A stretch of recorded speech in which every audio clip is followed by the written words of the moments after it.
Today is a great day for all of us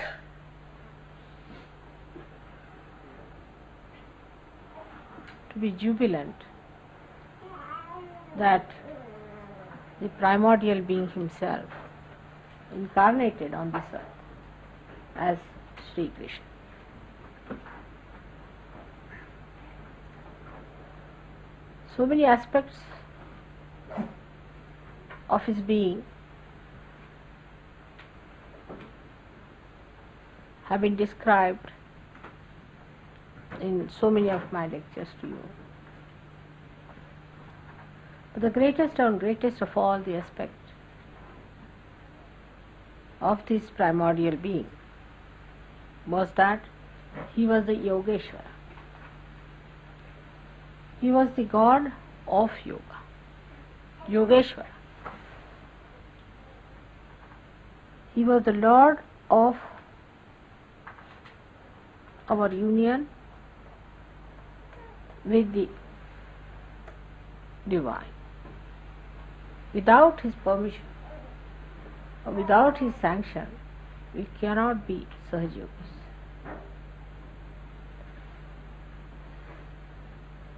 He was Yogeshwara, and a real yogi is a person who gets this Yogeshwara awakened within him. The word yoga that we understand is the union of our attention with the divine.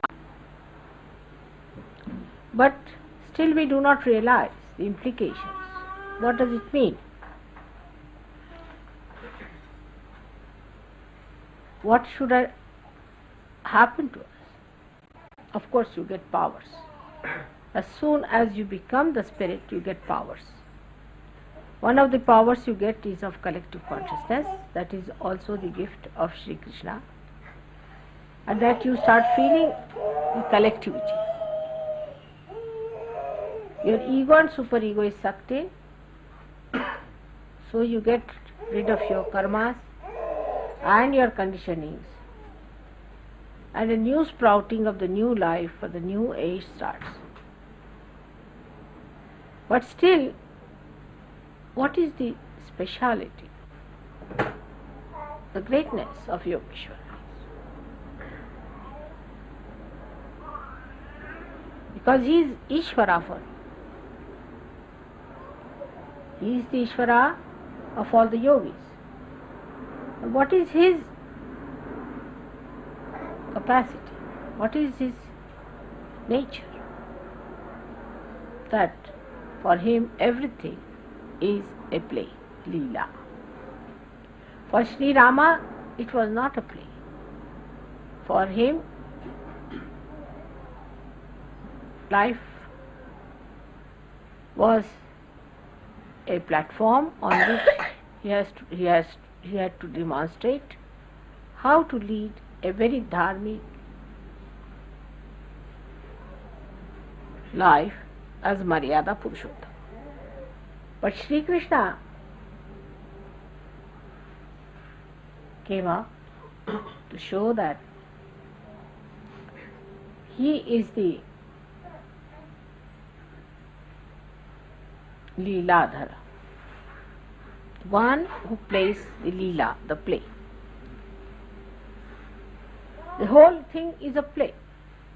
The whole universe is a play. All that is created by Adi Shakti, all these Trigunas is nothing but a play.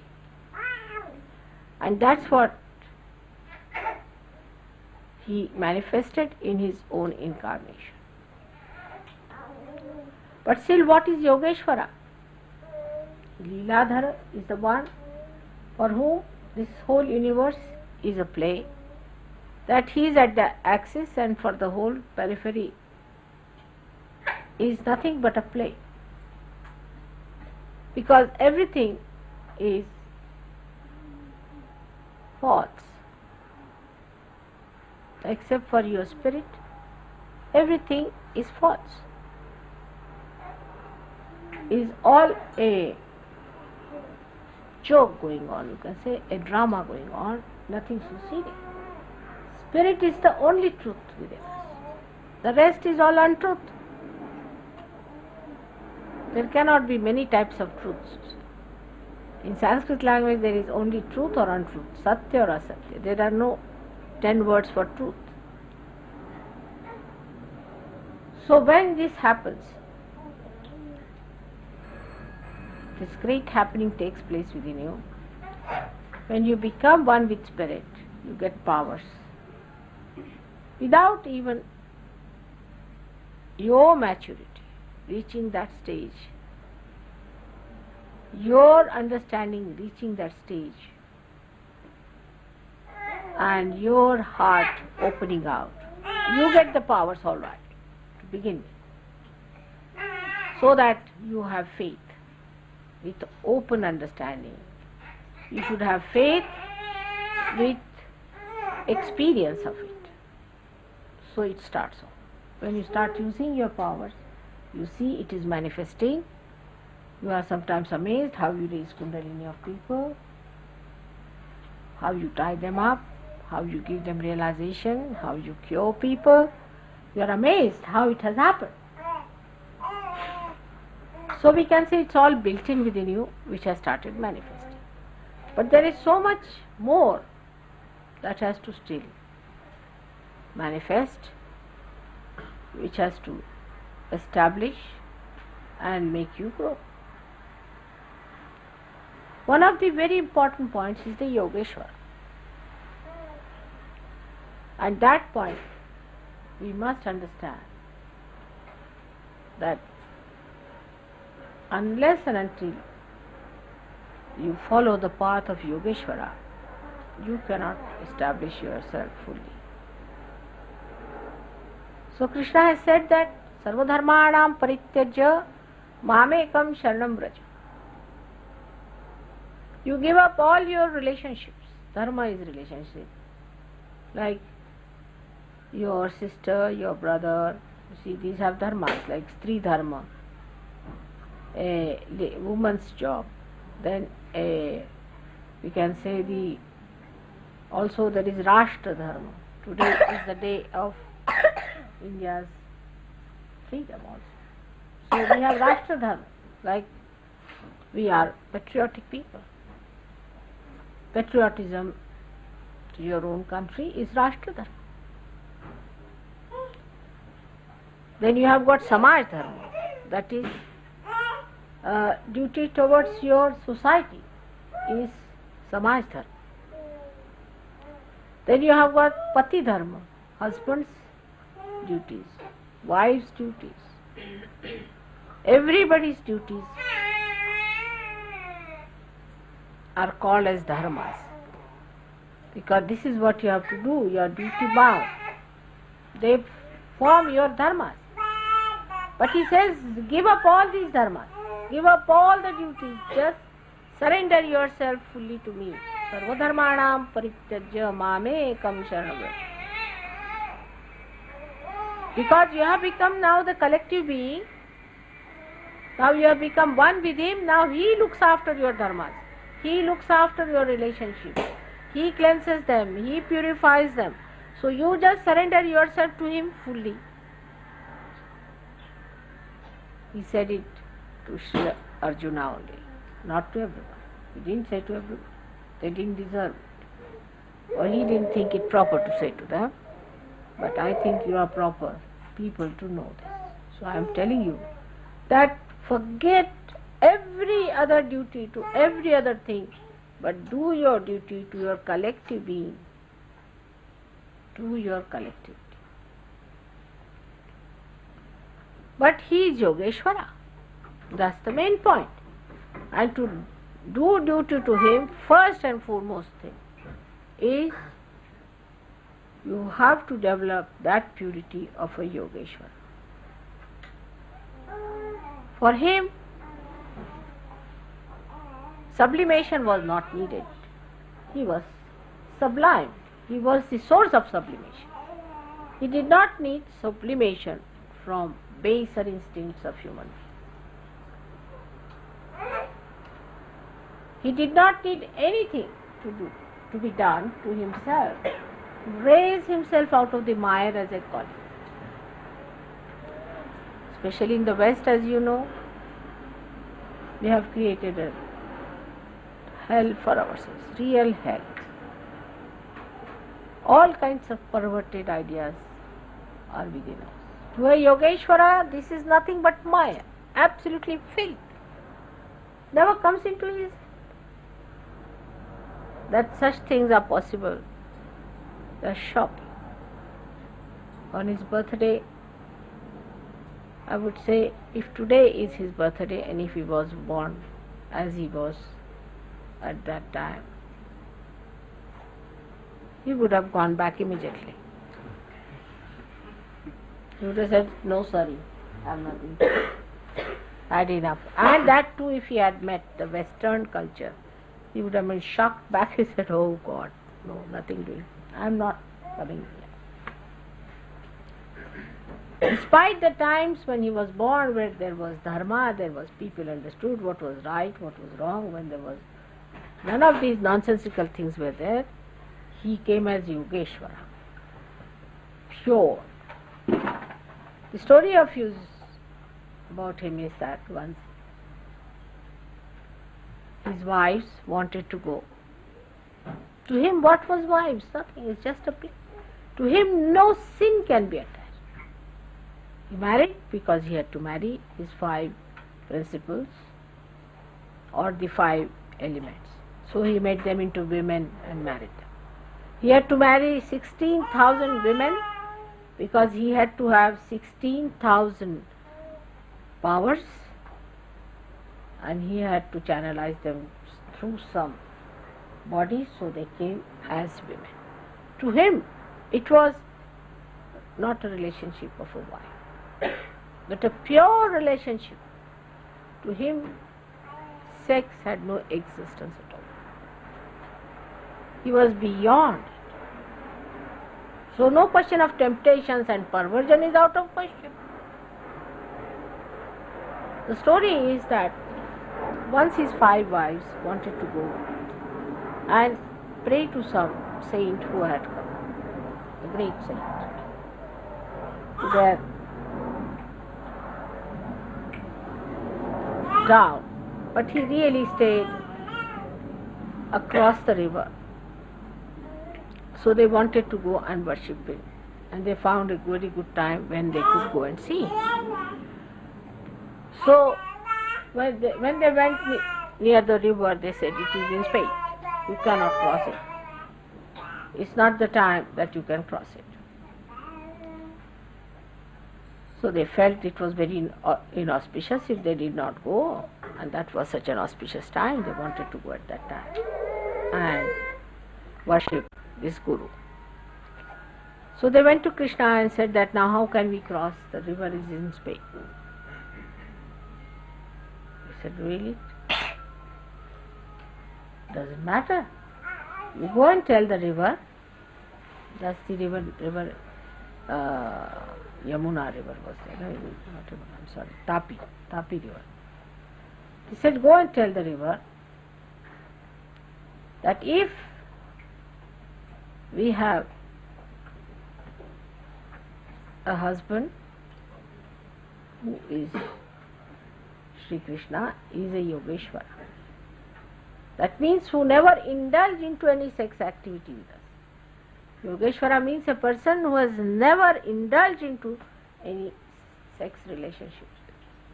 That's not possible. One cannot think of such a thing. Means though he indulged, he never indulged in it. Though he was in it, still he was not there. Like a lotus. If he has not indulged into any such action, it's only possible for him, nobody else. That's why he is an incarnation, he is not a human being. Only incarnations can do it. If some human being starts saying that I am Shri Krishna, so I am doing this and I am doing that. Like, you see, there are many bombastic ones, must have heard about them.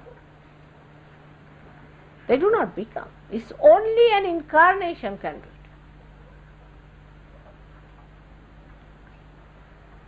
That means Yogeshwara is the one who had incarnated.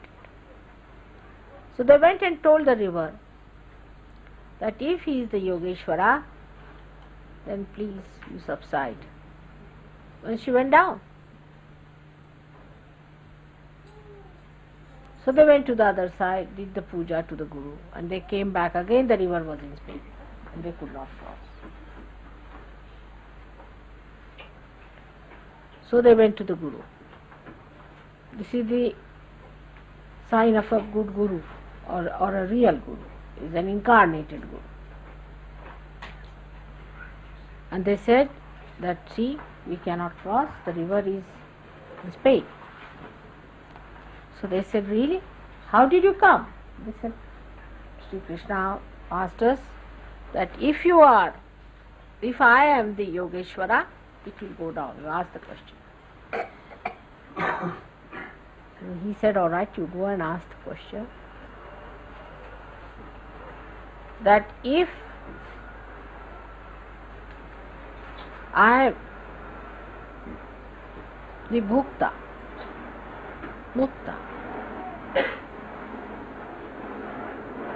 that means if I have eaten all the food you have given me, but I have not enjoyed it, I have not indulged it, then let the river subside. They went and told the river. I mean, they could not believe it because that fed him, that whatever food we offered him, if he has not eaten any food, then you subside, and the river subsided. So the moral of the whole thing is that your ideal, again, in this respect is Shri Krishna. Not that you think you are the ideal of the rest. This is the big mistake Sahaja Yogis do. They think immediately they have become now Shri Krishna, or they have become something greater, or that there is an ideal that they have imbibed within themselves. It's not so. That one thing one has to know, that is the ideal you have to reach, and your eye should be towards that ideal, and the movement should be towards that. Before that, if you fall into any such thing like perversions and nonsensical sexual things and all that, you must know that you are falling down very badly. It's a possession that is working on you. That's an ideal. They are incarnations. You are not incarnations, nor you can become incarnations. But they are the light which are enlightening your path on which you are walking. They are taking you to the realm where they are the kings and they are the lords. He is Ishvara. He is your Ishvara. You are not Ishvaras, but you are at least the yogis. We have to be the yogis first, then he is our Ishvara. Otherwise he doesn't want to rule you. So what we have to do is to become the yogis first. And one of the signs of a yogi is that he is in his sex life extremely pure.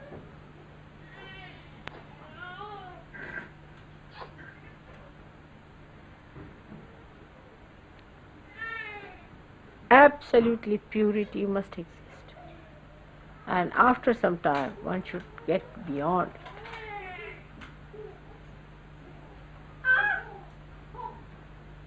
Your relationships with other people, whether it is your sister or a brother or any other woman or any other man, there should be complete purity. And this is extremely important. Now, in the countries like India, people are extremely corrupt, very corrupt, extremely corrupt. You can give them 5 rupees and you can buy anybody there. It's very corrupt, money-wise. But people are not so immoral. They know it is immorality. They know. If they do immoral things, they know it is not immoral. In the West, immorality has become a general rule. For them, immorality word should vanish now. It doesn't exist like immorality. Do anything, whatever you like. People don't think of immorality. They don't want to talk of it. It's Victorian. And if somebody says that one should be moral, they start saying he's an hypocrite. They cannot think there can be any connection between human beings and morality in a genuine way. This is big problem we have. It's the biggest problem we have. Now, corruption is something you can avoid, because if you are not corrupt, it's all right, you can be. But immorality is such a thing that if you live in an immoral world, it has effect on everyone. For example, a moral woman is walking on the road and there's a man full of lust and all that looking at her. In any way, she loses her chastity.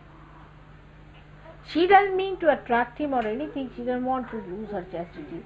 But the way he is looking at her, you see, though her simple methods are there, she may be responsible in a distant way to ruin his chastity, his morality.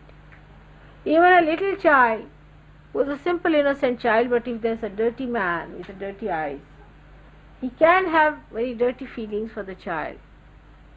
So, though of course that person himself is dirty and all that, we can say that child is not affected, but in a way that becomes an object, a sort of a vastu as you call it, a thing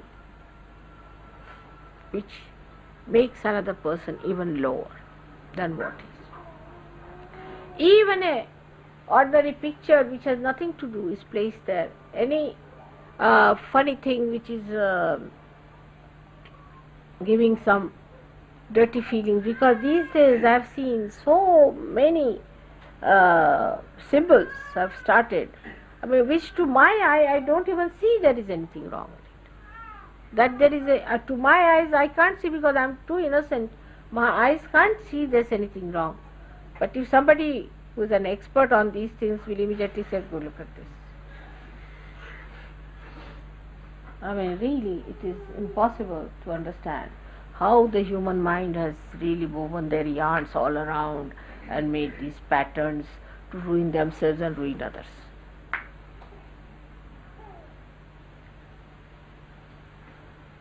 So, to worship Yogeshwara, we must know that our relationships with everyone in this world has to be pure. He played lots of things in his lifetime. The time when he came, the whole country was absolutely drowned into fanatic ideas about religion. If Freud was there, he would have said, oh, this is all nonsense. See, what's wrong? Go ahead. Krishna did not do that. He wanted to break all the nonsensical shackles of traditions and shackles of false fanaticism. But he did it in a very beautiful manner, keeping the relationship absolutely pure. Now, people ask questions, whether was he married to Radha? You know, he's eternally married to her, doesn't matter. But he actually performed the marriage just the day he was born.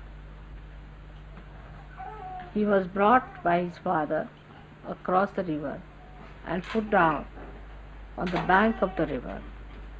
When Shri Brahmadeva himself came on this earth, that's why he wears a yellow thing always. As a blessing from Brahmadeva, he covered his lower part, lower than the waist, with a cloth. That's the sign. That's why he always wears the yellow. He himself came, made him into man, and married him to Radha. Then again he became a child, just to appear to be a child. Somebody may appear to be a child. To some of you I appear like 16-year-old girl, as you say, but I am not. Why? I may be, according to counting, might be 60 years of age, but I am not. My age is eternal. I can't say what age is mine. It could be 2-year-old or it could be absolutely ancient. It could be anything. So, in his own life, whatever he did with the purity of understanding. So Radhaji was married to him first.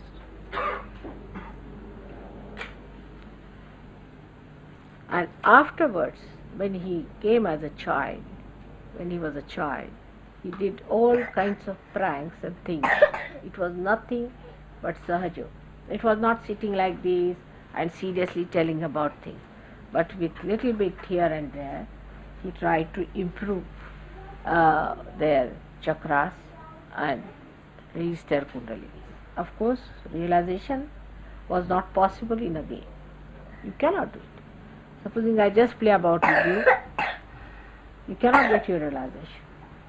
Because at the Sahasrara stage, you have to completely recognize. It has to be a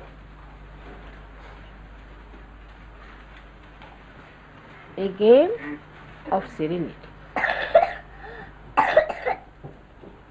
Of course, you can just raise your hand and give realization to them. But you have to bring them to serene level. If you just came and said, all right, you now play about, it would be all finished. You have to sit down and meditate. So he has said it in Gita, you have to do it. So one could not say that all the time if you are playing, if you are just singing songs, or if you are in a very happy mood, a mirthful mood, then it's the end of Sahaja Yoga. It's a serious matter.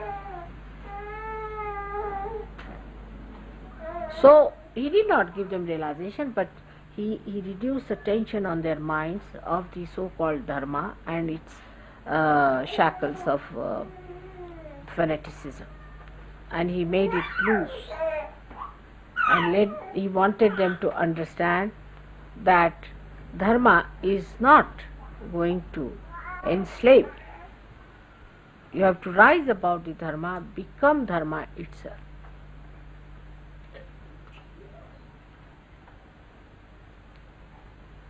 But Yogeshwara is to be worshipped with pure heart. In this atmosphere,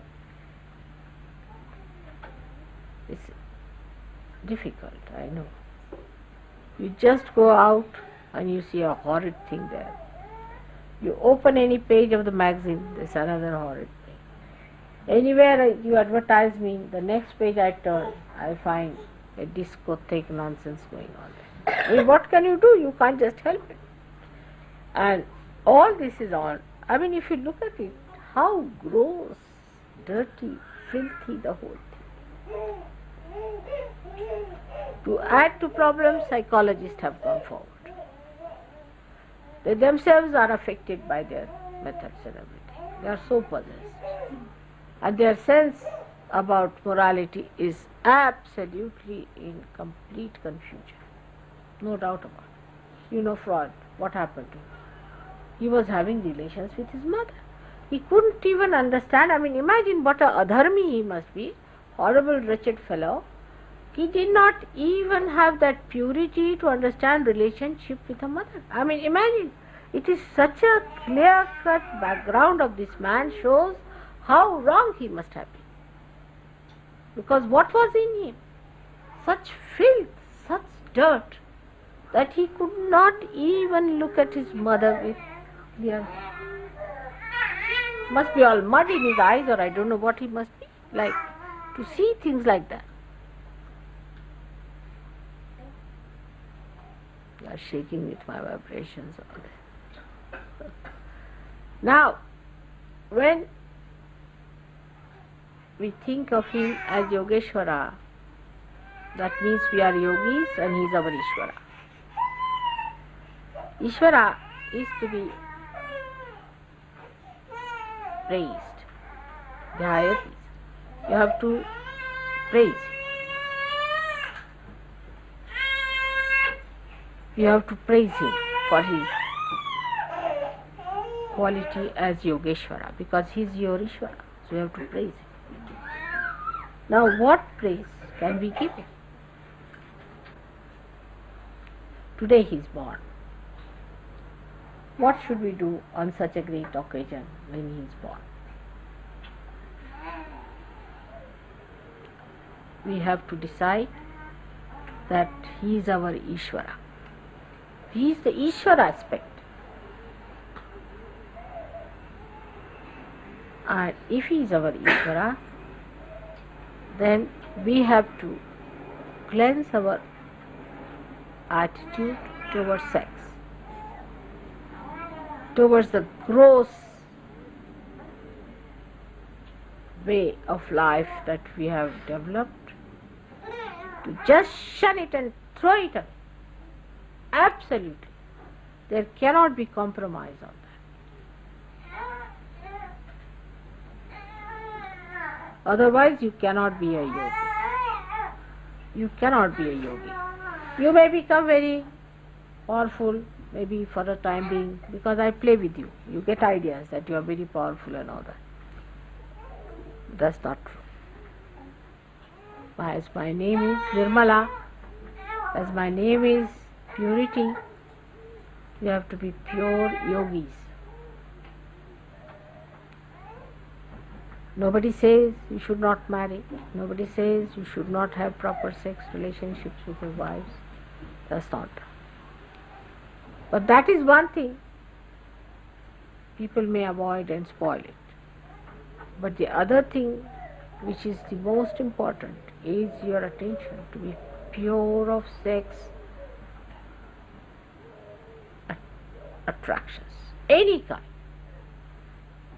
Your attention should never go to anything like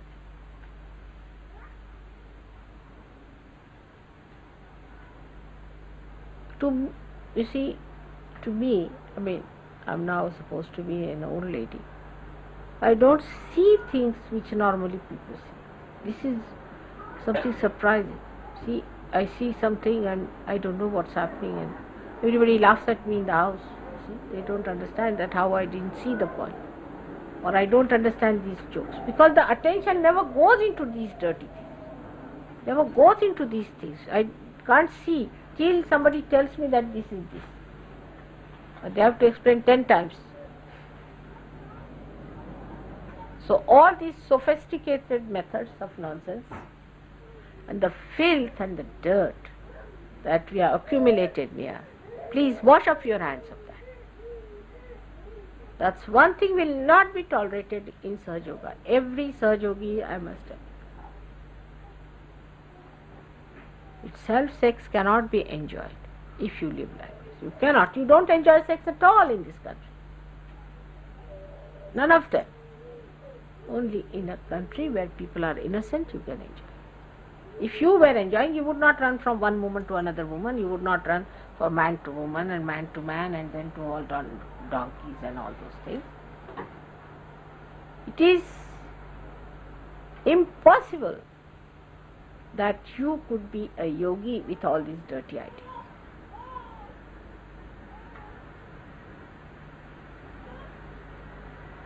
And then you cannot mature. Even a normal person won't mature. In India, a person who is about 40 years, he becomes a matured father. You leave any girl with him, anybody with him, he will not even get into his idea head that there's something could exist between them. Once you are married, it should not. I mean, I've seen my two son-in-laws, they never get these ideas into their heads.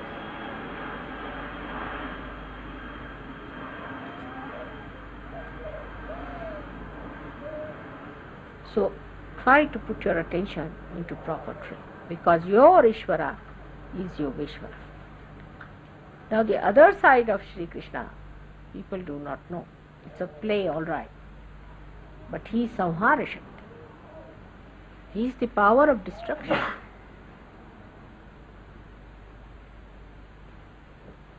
It's very good. He is there, comes with everything to protect us. But he also has got Sudarshan Chakra. Sudarshan. Su means auspicious. Darshan is vision.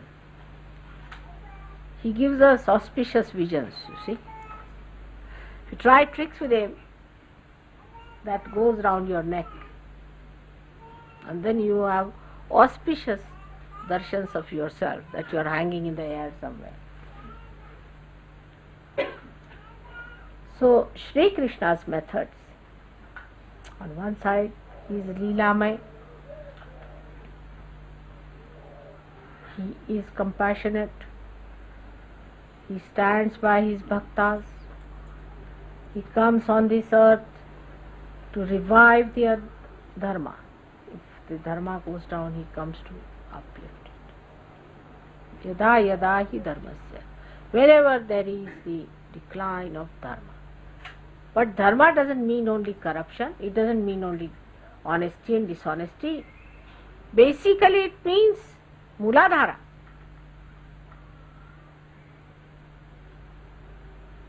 That is the beginning of the end. And he comes to Sasamsthapanarthaya again, to establish into the holy state.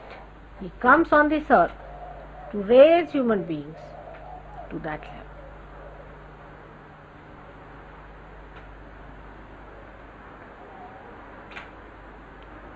This is what he does. So, if we are Sahajogis, we are part and parcel of his being.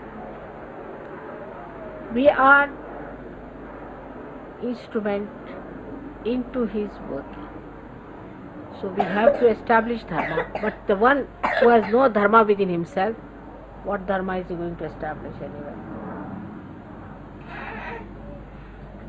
We have come on this earth to establish the dharma in its holy aspect, not like Roman Catholic Church or another Pentecostal church or these Hindu religious activities or these Hindu temples or the Islamic state. But dharma in its pure state we have to establish. But if there is no dharma within us, how are we going to establish? So he comes on this earth every time to establish dharma at Vishnu level. But at Shri Krishna level, he comes as Yogeshwara. This is the point many people have not even thought of. For Vishnu, they may not say Yogeshwara. That is, he is the Ishvara of yogis. As Ganesha is the Ishvara of the Ganas.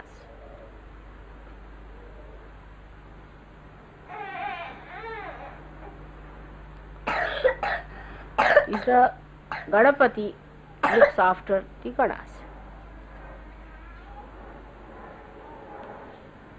And he is our Ishvara. That is, we have to have him as our ideal. With the understanding that today is the day, in the night, about 12 o'clock. Now must be about 12 o'clock in India also, about that. So it matches. He was born at this time, in the night. because it was real night, symbolically, under horrible circumstances, came at a time when his own birth was very dangerously placed. He was saved, and then in his very childhood he killed Rakshasas.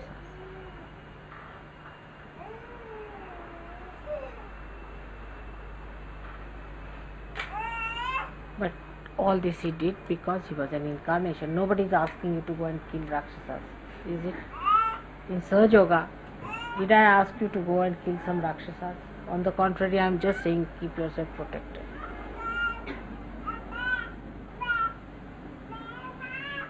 There was a Rakshasine who came, her name was Putana, and she wanted to put poison through her breast, and she took the child and started nursing. He was a little baby, and when he started sucking her breast, she came out in her true form and she died.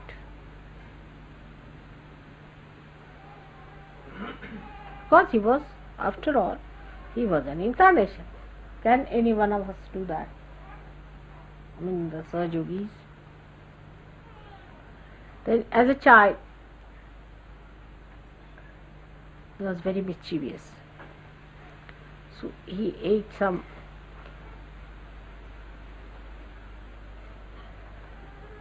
clay, I think. Whether he ate it or not, his mother doubted. She got very angry. She said, "Open your mouth, I would like to say, did you eat that?"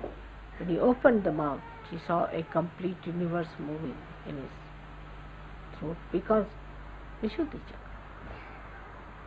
She saw, because she could see, she had power to see, she could see. Not everybody can't see that. Those who have powers can see. We don't even have the powers as much as she had to see the universe.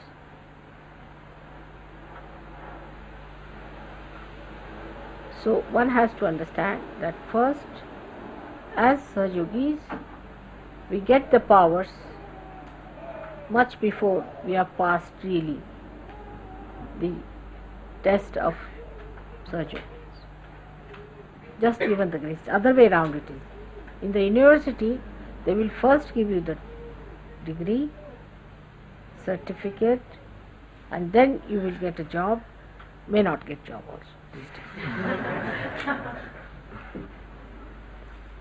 Here, you get the job first of all, you get all the powers, you are paid for, but the degree is still not sure. Anybody walks about as Sahaja Yogi, next day I find him coming out with something else. There are certified Sahaja Yogis I have seen. They become afterwards certified something else. God knows how. So this is the thing of Sahaja Yoga, that you can become a Sahaja Yogi even without having the real certificate. It's definitely so. And the certificate is given, as you know, by Lord Jesus Christ. He doesn't give. He doesn't give certificate. That's why he is very, very strict. He is not going to give. He is extremely strict. As far as the Sahaja Yogis are concerned, he is not going to give you certificates. He is going to judge you. And what is his basic nature is innocence. He is going to judge you on your innocence. If you are a superego, you can say, "Oh, I got possessed by a bhoot, you see, and a bhoot did this." So he said, "All right, you go to the bhoot for the certificate, not to." Even when Sahaja Yogis fight, I have seen, they tell me, "Mother, must be my bhoot and his bhoot must have fought." And what were you doing? They were witnessing it, like Shri Krishna.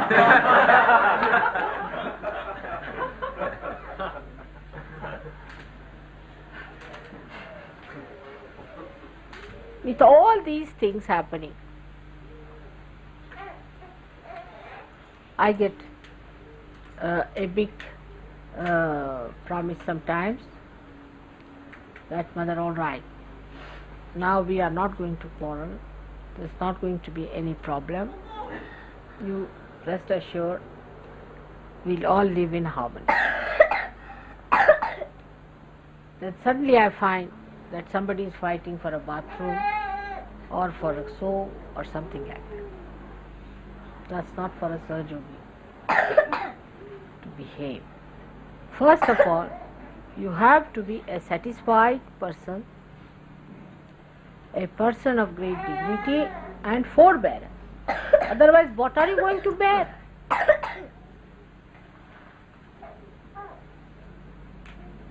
I love him very much, but he should not have taken my towel.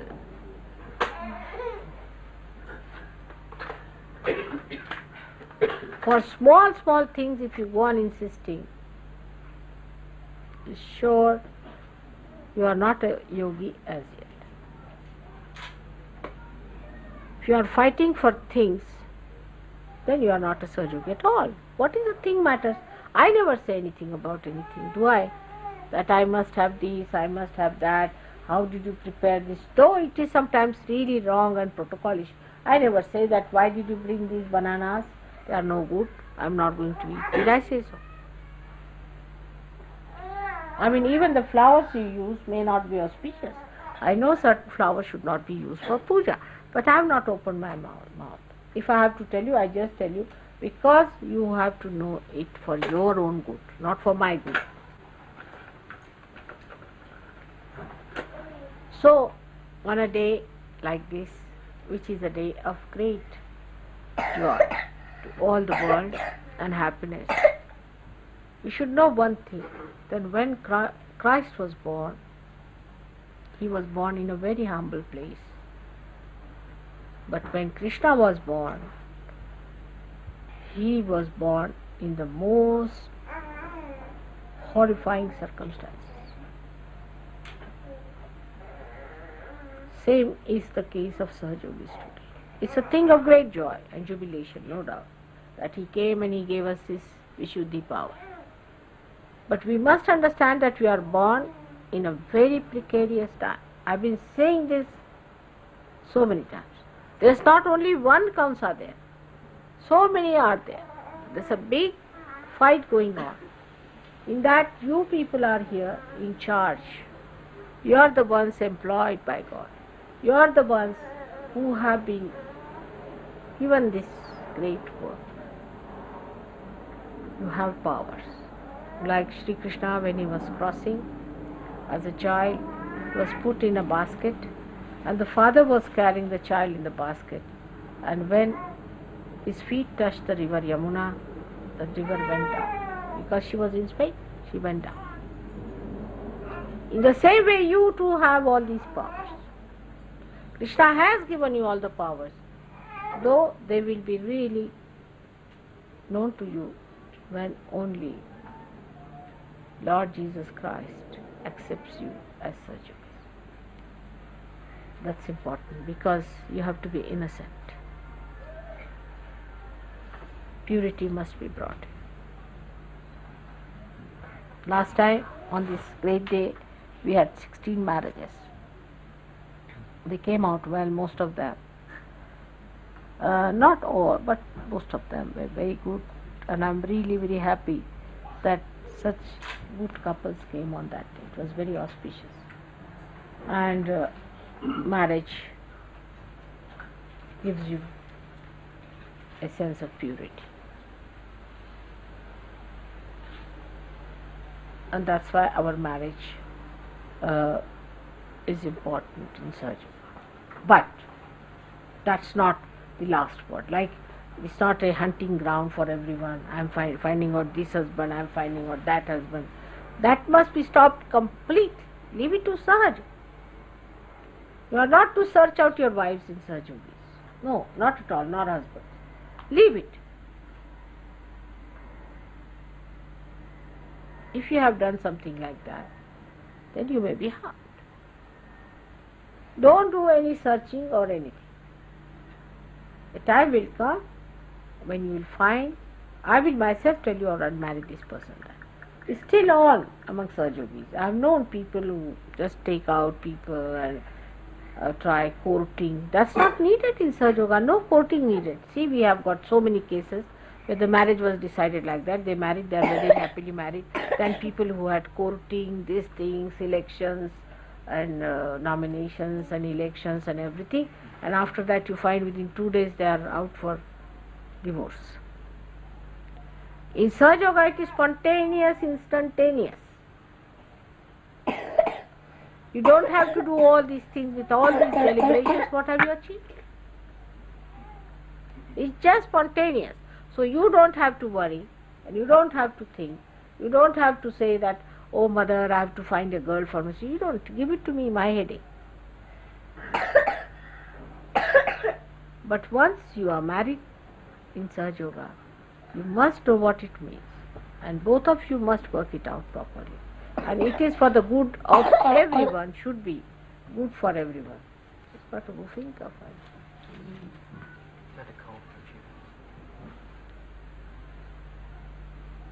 So, this is what it is.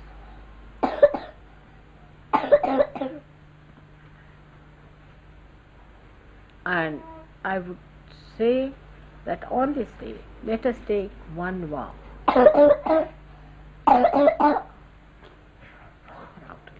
She'll be better off in the fresh air. Very tired.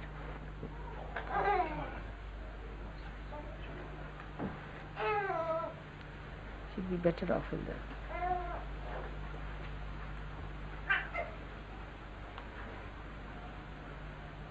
To decide that we will be worshipping Yogeshwara. We have to worship him. Means our relationships about these things has to be clean. We should not get involved into it. It's nothing important. It's just like having your food. You have to be with your wife, the need of the body. But you don't eat on the roads, do you? You don't eat from the dirty plates, do you?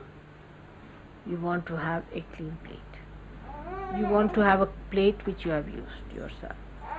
Your own plate. That should be clean. If you could have a cleaner plate you would like to have, if you can get a silver plate you would like, if it is even a golden plate is even better. In the same way, we should also have a very pure understanding that it is the need of the body which can be very subtle. So let us not just go on shopping for it everywhere, looking out, oh this is that, this one, that one, then discard this.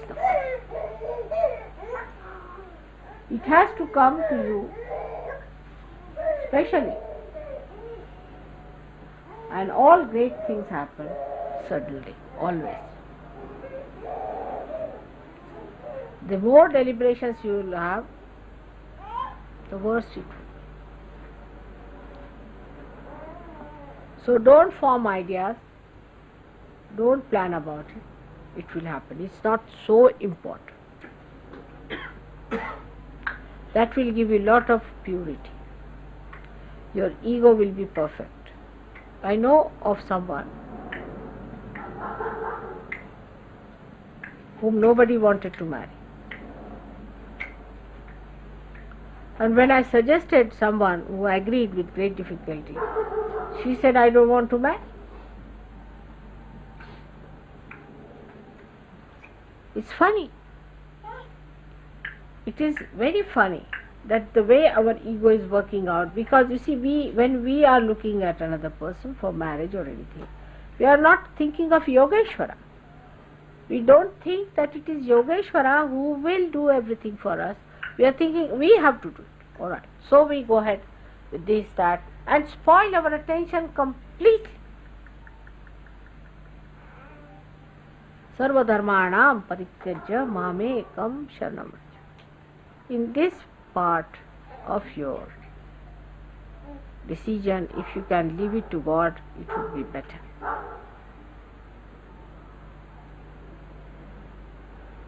I tell you, if you can do that, you have crossed your ego halfway through.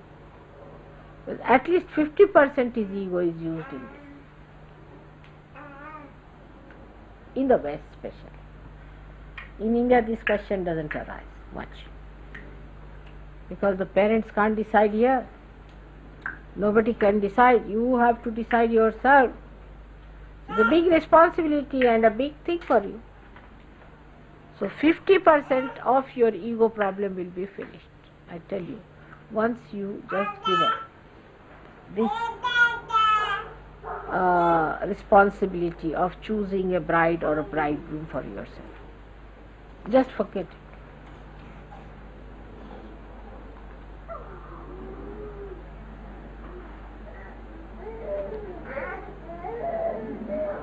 Such a waste of energy, I tell you, when I see people, young people, doing all these things. I wish they could understand the value of their life, the esteem of their life. Their Ishvara is Shri Krishna. He is not Ishvara of everyone.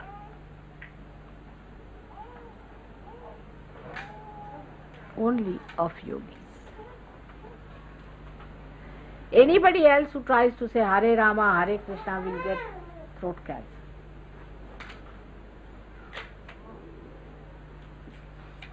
Anybody who tries to call him, who is not a yogi,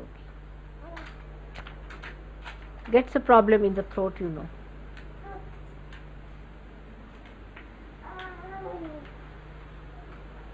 So, he is only available to you. He is only your Ishvara. He manifests only for you. He is your own.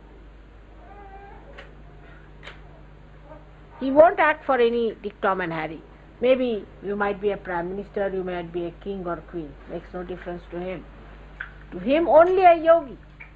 Only a yogi can call him. Only a yogi ask for his help. He is not bothered about anybody else. And if a yogi recommends, then only he can look after someone.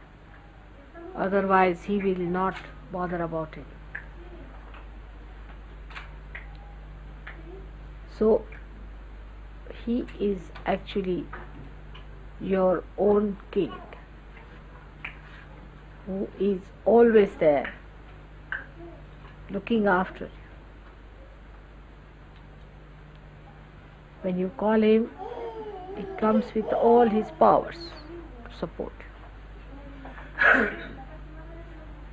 But you have to be the yogi. If you are not a yogi, which is of course certified by Lord Jesus Christ, then Krishna has nothing to do with it. So before the entry to Shri Krishna, though he is not the one who is going to judge your innocence, in the door resides Lord Jesus Christ.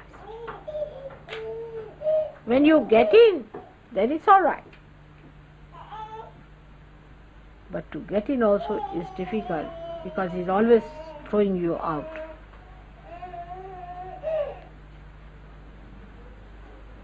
Shri Krishna has said that you will be to Jesus, he said, you will be the adhara, the support of the universe. Means innocence is your support, innocence. If that innocence is not established in you, then Shri Krishna cannot help you. He is helpless. Because you don't become a yogi, and so he is not your Ishvara anymore. Now one may say that Mother, the Agya Chakra is here and he is here. Alright. But Agya Chakra when you cross, here he is.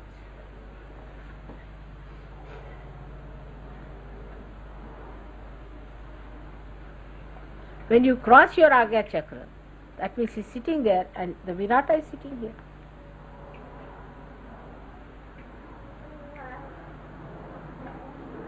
So unless and until you pass your Agya Chakra properly, you can't get to Virat. And Yogeshwara is the Virat. That is the aspect. We have to worship. We have to worship. Worshipping doesn't mean that you become that person. You worship me, you don't become me. What do happen when you worship? You surrender. All that is not liked by me. In the fire, in the water, outside, in the elements, you throw them away. And you bring to me your heart. That's what it is, worshipping. In the same way, we have to worship the aspect of Shri Krishna in me, which is Yogeshwara. I am Yogeshwara. Things do not come into my head at all. I don't see things like that. I don't know what is temptation is, what attraction is, I just don't understand. On the contrary, these things repel me, absolutely, I vomit. Even to hear these things, I don't want to open my ears. My ears become deaf. I can't hear these. I can't understand any dirty jokes. I have no brains. My brains refuse to understand. I become a dull person, absolutely. Deaf and dumb. People have written books and books on these things. I don't know what they must be writing. What is there to write in this? So today we have to know that our personal life has to be extremely clean. We face ourselves every moment and find out within ourselves, are we really worshipping Yogeshwara within ourselves who resides? Let us develop that purity. Then innocence will be established in our eyes. We will be innocent. The eyes will speak of innocence. What's the use of having eyes which are all the time shifting? You don't know where they are going, wobbling eyes, you see, like this, like this, like this. You can't trust these eyes at all.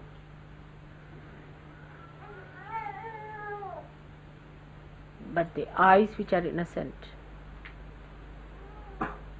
receive nothing. They just give. They just give.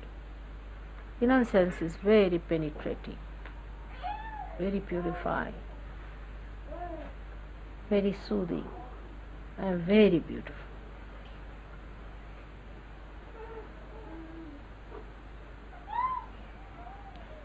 We have to become beautiful people.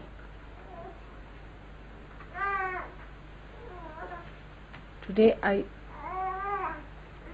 said on these things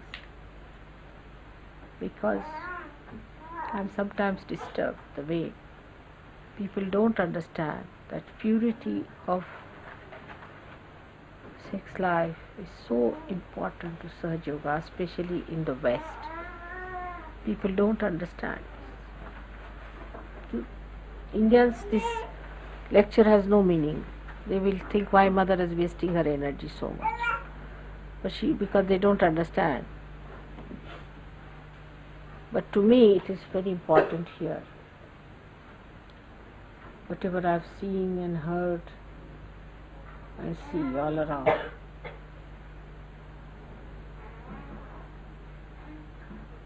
I think today's message should be of Yogeshwara. Let us worship Yogeshwara today with our heart. When you worship me today, it should be the worship of Yogeshwara and nothing. May God bless.